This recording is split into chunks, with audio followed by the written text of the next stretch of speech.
كتاب الطب، ابواب الطب، صحه، روغتیا پالنه، روغتیا سمونه، دا د ټولو علماو په اتفاق باندې دا فرض کفایي ده.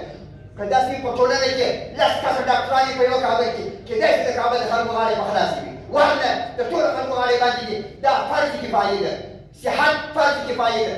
نو چې کله یې فرض کفایي شو د دغو علماو لخوا دغه علمي ډاکټران د دغو لخوا څخه نورو ته زده کول دا هم فرض ده. د دغو صیانت محفوظ کول، د مراکزو ساتنه، د صحي مراکزو پالنه، د هغه لپاره دا ډول پلانونه جوړول، ترکیبونه جوړول، خلک پوه کول، عامه پوهاوی، د هغه لپاره کمپین چلول، دا ټول په دغه زمانه کې راځي. نور تاسو په خپل باندې قیاس کړئ. زه به لنډ عرض وکړم.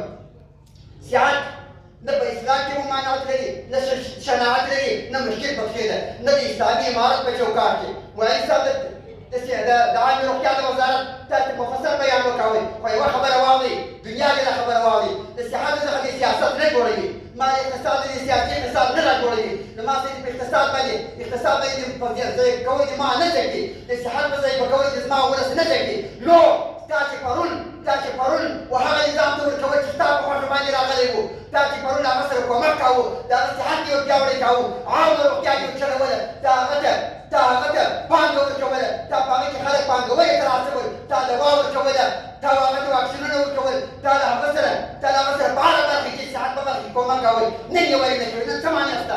فقط دغه ده چې زه مسلمان یم، زه کلمه وایم وما نقموا منهم الا ان يؤمنوا بالله العزيز الحميد. له دوی انتقام نه و اخیستل سوی د اصحاب الخدود د خندق له خلکو څخه په اور کې اچول، د هغو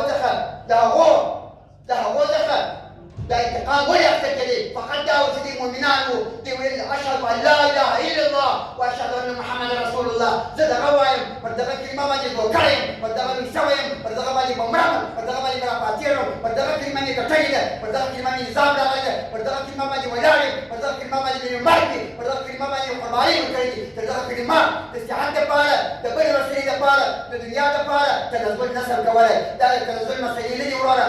سره به سره خلاصه وو، اوبه به په ډاګ نه بېلوه، خلک وایي اوبه په ډاګ نه بېلېږي. راسې دا علم وګڼل. ولې د صحت څخه سیاست جوړوي؟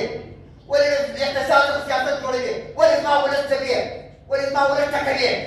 دا اقتناع، دا سیاسي اقتناع، دا چې نن پېغور امارت ته خلک ورکوي، دا د پېغور هغه خلجیانو ته ورکوي چې د شپې په 12 بجې باندې اخرت یې راووتله. په دا کاوۍ سره دا ټوله سلسله انجام شوه، دیموکراسي تر خاورو لاندې شوه، ارمانونه یې خاورې شو، دربدرۍ نورې له ځانه سره، اقتصاد یې وچپړ شو، د رسوایي ورته جوړه شوه، د ویتنام ډول